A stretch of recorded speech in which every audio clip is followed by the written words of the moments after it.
J'ai l'impression qu'il me manque quelque chose. C'est-à-dire? Mon casque.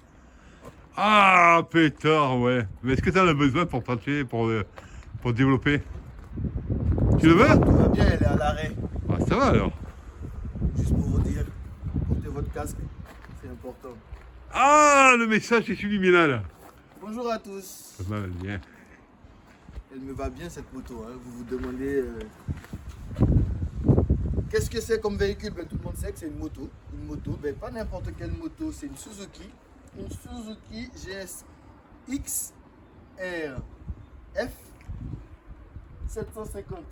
La GSXF C'est ça. de 1989. 88, 89. 89. Voilà. Très belle moto. En tout cas, là, déjà, moi, je me sens à l'aise. C'est très confortable. La moto à Est-ce que l'époque. je peux la bouger? Ah oui, quand même. Oui, ça va, je pèse. J'arrive à la tête. Bon, 209 kilos. Hein. Là, on se sent à l'aise. 209 kilos pour un rapport 100 chevaux. En fait, c'est un rapport de 1 pour 2. 1 pour 2. Il y a un Un cheval cheval pour 2 kilos. Pour 2 kilos. Alors l'avantage de cette moto, et je la connais un peu aussi évidemment, c'est une moto qui a du couple. Elle roule en 5e sans difficulté. Elle est vraiment excellente. C'est-à-dire, elle reprend d'un rapport régime moteur très faible. Et elle le reprend avec grand plaisir, sans à-coups, en régularité. Elle a une réactivité cette moto. Pour la petite histoire, il paraît que les GSX ont démarré, les R ont démarré dans les années 80. Ouais, Il y a une évolution considérable jusque dans les années, fin des années 90. c'est ça. Il y a eu plusieurs types de GSX, les R ou les GSX, sur une vingtaine d'années. Et c'est vrai que cette moto, la base a été excellente à tout niveau, ne serait-ce que le cadre. Le cadre lui-même c'est la base de ce modèle, un excellent cadre qui assure un équilibre de la moto, mais à tout niveau. Hein. Elle ne tombe pas, elle reste bien entre les jambes. Elle est stable. Ben oui, on se sent à l'aise. Et elle va avoir 35 ans, elle est toujours d'actualité. Elle n'est pas très haute. Pour par exemple des personnes petites de taille comme moi. Moi je sais qu'il y a des motos, j'arrive pas à mettre le pied par terre. Alors que là, si je fais ça, mes 2 pieds sur mon sol. Ah ouais, monsieur, je vois. Donc c'est vrai que toi tu es plus petit que moi quand même. Hein. Oui. Donc la moto, non, elle est bien 1m68. située. Elle est bien située. Mais du coup elle est bien située. Là, là je suis équilibré là. Compteur, contour. Donc un ensemble bien équilibré. Beau cadrage. Le niveau d'essence évidemment. Alors pour la petite histoire, c'est une moto qui doit faire en consommation. Ouais, j'ai dû taper dans les 7-8 litres au 100. Depuis l'achat. Quand tu taquines bien. Hein. Non, quand tu taquines, que tu montes ton régime moteur. Alors le régime moteur, souvent j'ai eu l'occasion de le monter aux alentours des 5, 6, 7 000, tu vois. Oui. Donc bien loin de la zone de tension du moteur, la limite du moteur. Hein. Mais on sent qu'elle part bien. Et là, c'est une consommation. Alors, je suis tombé quand même à 4,5 à un moment donné. Le 4,5, c'est un rôle pépère. Hein. En moyenne, c'est 7 litres. C'est-à-dire, pour un plein qui doit faire dans les 12-13 litres, je dois faire 200 km. 13-14 litres, si tu veux. Tu vois. En tout cas, on a du beau rétroviseur. Les rétroviseurs, parfois, ils ont quand même de belles zones. Là, vous avez des petits échappements. Franchement, elle a été bien conçue. Ben, il y a une belle sortie, c'est un 4 cylindres. Hein. Et 4 cylindres en 2 litres d'échappement. De paradoxe, ça équilibre bien l'ensemble, je trouve. Hein. Au niveau esthétique, déjà, c'est sympa. Et quand on le voit de derrière, par exemple, on va y avoir une belle ligne qui permet de. C'est sympa comme tout quand on le voit. Mais en même temps, ça équilibre l'ensemble de la moto. Je trouve que ces 2 lignes d'échappement qui partent bien sûr du bloc moteur, je trouve que ça équilibre bien l'ensemble. C'est vrai. Et elle est équilibrée. Un guidon bracelet, mais c'est pas un guidon bracelet qui est trop cassant. Alors bien sûr, tu peux pas faire non plus de demi-tour sec. Hein. Faut faire une amplitude, il y a une amplitude quand même évidemment. Ouais. Mais je trouve qu'elle est. Non, pour l'avoir utilisée, ça fait combien de temps qu'on l'a maintenant? Ça fait depuis 2016. Wow. Ouais, 9 ans. 9 ans que je l'ai. Elle a combien de kilomètres? Elle doit avoir 70 000, ouais, 70 000 km, 70 000 poussières. Pas eu de soucis jusqu'à présent. Je l'avais acheté, elle avait 60, un peu moins de 62 000 km. J'ai pas beaucoup roulé quand même. Hein. Ah, oui. Mais ça se comprend. Eh, il y a des voitures, c'est plus confortable, soit. C'est vrai, Mais c'était sympa quand j'allais en ville ou au magasin. c'est vrai. C'est sympa de l'utiliser. Non, mais ça, c'est sûr. Le seul inconvénient que je ferais au niveau des motos, et c'est important de le dire à mon avis, c'est qu'aujourd'hui, comme les voitures sont plus élevées, les SUV notamment, ils sont Ouais. plus hauts. À une époque, moi je me rappelle, il y a 30-40 ans, moi, j'ai démarré, j'avais 15-16 ans en moto. On était plus haut, nous quand on était sur la moto, on était plus haut qu'une voiture. Maintenant, Ouais. les SUV sont plus hauts que nous, même quand on est sur une moto. Et ça mène à un rapport danger qui est totalement différent. Parce que le danger, il vient de là, c'est que les gens souvent sont dans leur voiture, dans leur cocon. Et ils ne voient pas. Ouais, il faut pas attention. Ils ne voient pas la petite moto. Ouais, j'ai remarqué. Ah, c'est à nous les motards à faire vraiment attention pour les autres. Hein. Vraiment.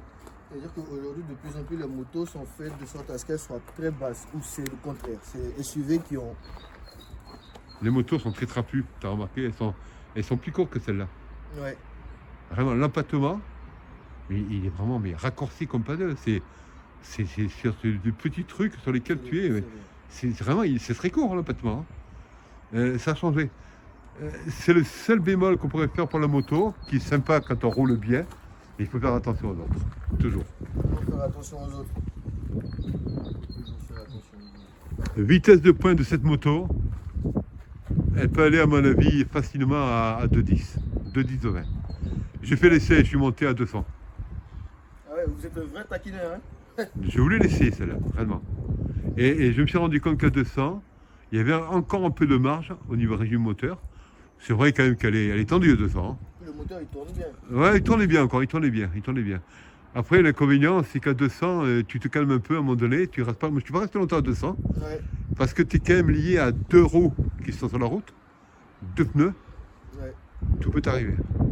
C'est vrai qu'en moto, Il faut faire attention. Il faut faire attention, c'est le jeu. Parce que plus il y a de la vitesse, et on sent pas trop parce que la moto, elle perd beaucoup de poids et on se dit qu'on peut faire des choses avec, mais c'est là le danger commence. Par contre, du plaisir, hein, beaucoup de plaisir. Hein. Du plaisir. Ouais, quand on roule. C'est à quoi je voulais assimiler la moto. Le plaisir. Le plaisir de faire de la moto. Généralement, des fois, je connais des personnes qui m'ont dit la moto, moi je la fais comme une thérapie. Ils voient la moto comme une thérapie. Ouais. C'est-à-dire ils ont besoin d'expulser leurs émotions, ils ont besoin de se lâcher, de se défouler. Un peu comme sur... Un exutoire, c'est un boxe. exutoire en fait. Voilà. C'est une manière à eux voilà, de relâcher, de lâcher prise. Tu t'engueules avec quelqu'un, merde, je prends la vitesse, je roule Voilà, bien, c'est ça. gna.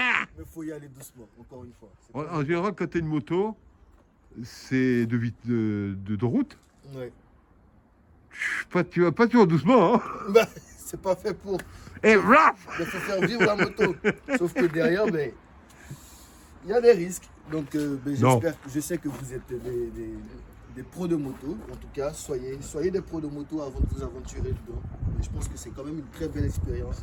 Il faudrait avoir pour chacun de nous une moto. Oui, et puis il faut reconnaître que le casque, parce qu'on a beau dire à un certain moment dans quelques vidéos que le casque, les gants, c'est chiant. Mais il faut reconnaître que le casque, ça te protège bien. Ouais. Déjà des moustiques qui arrivent à pleine gueule, ou des bestioles. Ça c'est important, parce que quand tu mets la visière, tu peux pas te fermer quand tu roules. La visière, elle est bien remplie, hein, je te le dis. Ouais, ça arrive vite, hein. Ah, le soir, particulièrement le soir, à la tombée de la nuit, là. Tac, un paquet, hein. Putain la vache. Et les gants, important aussi. C'est très important. Et d'avoir du bon matériel quand même. Parce que quand on a quand même des bons gants et un bon casque. Là, il doit avoir... Normalement, le coffre, il doit avoir du matériel. Mais là, oui, en effet, là, il y a une selle. Voilà. Bon, les clés sont pas là, ils sont rangés. Là, il y a en effet une selle qu'on peut ouvrir, évidemment. Et par contre, ce qui est bien, c'est que cette selle, voilà comme elle est. Elle est surélevée. Ce qui est bien, aujourd'hui, ce qui se passe sur une moto, c'est que tu as des selles très courtes. Ouais. En fait, la personne qui accompagne va souvent se mettre là-dessus, tu vois, sur la partie ferraille, à la limite. Là, tu as une selle sympa Pour elle. pour celui ou celle qui t'accompagne. Et ça, c'est génial. Et c'était ça l'élégance, justement. Là, du coup, Les la années marque 80 de la moto. Ouais, les années 80. Le fait d'avoir la personne qui accompagne surélevée, ces petits détails-là qui devraient être, qui ne devraient pas disparaître. Tu vois, toi, en moto, hein? Moi, je m'y vois en moto. Mais en tout cas, ce sera avec plaisir de faire un tour avec vous. On ne sait pas dans quelle vie. Si, ben, on se rapproche, c'est pas compliqué, il faut démarrer, puis c'est tout. Hein. Allez, rejoignez-nous à moto. On ne les démarre pas aujourd'hui parce que les clés, elles sont rangées ailleurs, donc elles sont pas sur la moto. Hein. Donc c'est pour ça qu'on ne démarre pas aujourd'hui, mais on aura l'occasion de démarrer. Exactement. Faire une vidéo sympa. Puis ça peut se faire à deux, c'est pas un problème. Hein. Mais avec un grand plaisir en tout cas, en espérant aussi qu'on puisse vous trouver un jour sur la route en compagnie de notre moto. Mais ça, c'est souvent le cas quand on a une moto. On a des collègues, des copains souvent. Ça fait de belles balades. Et des belles, ouais, et puis de belles, comment on appelle ça déjà des rassemblements. Mais il y a un autre terme, pour ça. Il y a un autre terme pour ça. Partir le week-end, on se retrouve dans un camp type un peu colonie, tu vois. Ouais. Et à passer un week-end à plusieurs, sympa, et faire ensuite des belles balades en ville. Donc c'est souvent ça la moto, on se rassemble les uns les autres. Hein. Avec un petit pique-nique organisé autour de motards. Mais je suis un man honorable, je reconnais, parce que je reconnais que la décapotable, c'est dans l'état, a pris un peu le dessus quand même, me concernant. Le confort. Le confort. C'est pas pareil. Ça, c'est fait pour rouler dans les bonnes conditions, 200-300 km. Là, c'est la sagesse là, qui est en train de... Non, c'est le confort, c'est mon postérieur qui fait la différence. C'est mon cul. Pour moi, en tout cas, ce sera la moto. Ouais, mais là, ça, tu fais 200-300 km dans un confort sympa, sans avoir trop mal au dos. Là, tu en fais voiture quelques centaines de mille, enfin quelques centaines. Mille, j'exagère, quelques centaines. C'est vrai, j'avoue qu'il y a des inconvénients à faire la moto. C'est pour ça que le confort, oui. Mais ce que je fais de temps en temps, quand même, c'est l'utiliser. D'une part, pour la faire tourner, mais en même temps, parce que le plaisir est là. C'est vrai. Il y a toujours cette envie, quand même, d'enfourcher la moto et de se faire plaisir. Surtout quand tu as les couples, que tu as la puissance qui peut arriver et qu'il n'y a pas trop d'à-coups méchants. C'est pas sec. Il y a une vraie puissance qui régulièrement se développe et qui te permet de sentir qu'elle arrive dans de très bonnes conditions. Et c'est ça qui est génial. Et ouais. On vous souhaite à tous une belle journée, en souhaitant que vous ayez pris beaucoup de plaisir avec un motard bien installé sur une moto. Portez-vous bien. Faites attention à vous.